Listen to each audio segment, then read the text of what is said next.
Hello everyone and welcome to Victoria's Prehistoric Cantina. Today we're having a look at the Safari Ltd Ammonite. Now I gotta say, I first became aware of this very interesting looking creature from the Ludia Jurassic World mobile game, and I thought it was a really crazy looking thing. It's got a shell, but then it also kind of looks like a squid. And very recently on the Dino Toy blog, there was a review done of this animal, and I really liked what I saw, so I sought it out. I don't own any dinosaurs or any kind of creatures by Safari. This is my very first one, and I'm glad that it is because it's a really cool looking thing, I think, and I'm really looking forward to getting it open. So let me go ahead and get it out of the wrapping, and then we'll take a closer look and see what it's like. So out of the bag, you can see that there is a tag affixed to the Ammonite. There's also this little clear plastic base of sorts, probably just to help it keep its shape in the packaging, and you can stand it like that, so that's kind of cool.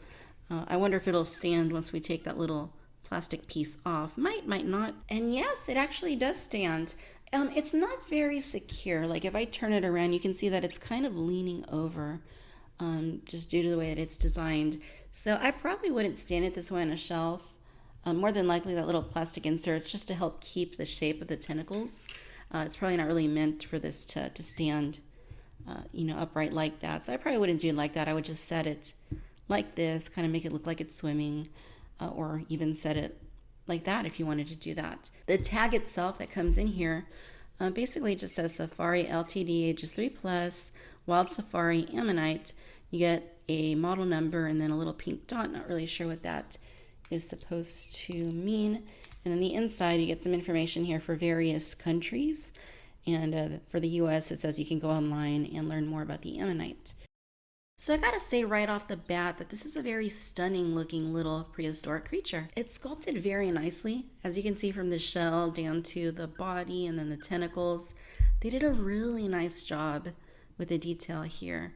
From all angles, really, it looks like they took some very nice care into crafting this, and I really like it. I mean, it's a very nice looking piece, and it's different. I don't have anything like this in my personal collection of dinosaurs or prehistoric creatures, so that's really cool. Give you a close-up here of the eye detail. Look how well they painted that. It looks phenomenal. The eye's yellow. It's got like a black rim going all the way around it. It's got a black slit, but it also has like a little white dot right there, just to make it look more realistic, like a light reflection. And it's also a little bit glossy to enhance that a little bit more. The eye on the opposite side is exactly the same, except the white dot is on the opposite side of the slit. That way you have a good symmetry between both sides. The shell itself, I mean, look at that. That's very nice sculpt work. It looks incredible. Wow. And it's not just the sculpt work, it's the paint detail too. Like it's kind of like a rusty looking color. It's like a mahogany, maybe like reddish brown. And they painted it very nicely. Like you can see it has that paint, but then there's also like a lighter shade of like a yellowish sort of brown that kind of goes in slits all the way around the shell. And that just looks really good. It's a very nice touch, and very nice attention to detail there. The rest of the body, as you can see, is basically down here. You have this little protrusion here from the shell, I assume, and it's kind of like a rocky sort of aesthetic that it has, and it's just kind of like a grayish sort of color. You can see the rest of the body here. It looks very nice. It's sculpted very nicely. It's basically like an orangey sort of color with some yellow in between the tentacles. And I mean, it just looks very nice. They did a really good job texturing that and painting it and bringing about that detail. There is a little CE symbol right there and a little number right there. Kind of unsightly, but you're not really going to see that unless you're shining light on it like I am. And then right here you have this little bit right there, kind of like what you see on squids and octopi. And just looking at the tentacles, they sculpted them nicely. As far as moving them around, you can kind of move it. It is a little bit rigid, but it is pliable. I probably wouldn't move it too much though, because I wouldn't want to damage it. These two bottom tentacles are especially pliable, and you can move these a little bit. You can see that there are little suction cups on the bottom of these two longer tentacles, though the rest of them don't have suction cups for whatever reason. Not quite sure if that would have been accurate to real life. I assume it would be, but you're not going to see any other tentacles in there. In here would be the mouth. You see that's where the two long tentacles go in, but you don't really see any mouth detail in there. Just a little area where these tentacles attach. It looks very nice. You can see it's got a little bit of a gloss to it, just to kind of make it look a little bit slimy maybe, because I'd imagine these would probably be a little slimy in real life.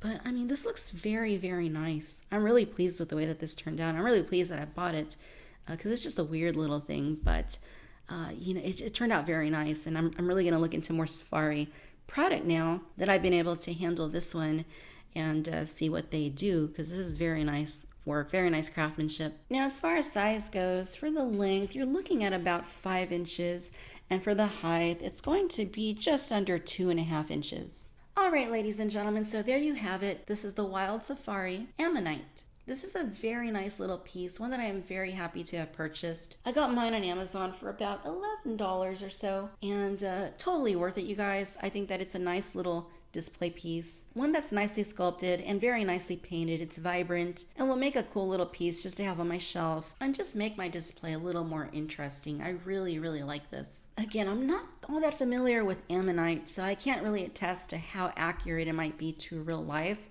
I have looked up fossils of them, and from what I can tell, it looks pretty close. Like the shell back here looks quite close to what it would have looked like. And from what I've read online, this is probably a pretty accurate size to what these would have been in real life. So if you like little prehistoric oddities like this, you're probably going to want to have this in your collection. It's a nice piece. I'm very happy to have it, and I highly recommend it to you. All right, my friends, if you've enjoyed this video, then I do encourage you to please like and subscribe. Be sure to follow me on Facebook and Twitter. And as always, I want to thank you for watching Victoria's Cantina. Till next time, my friends. Bye-bye.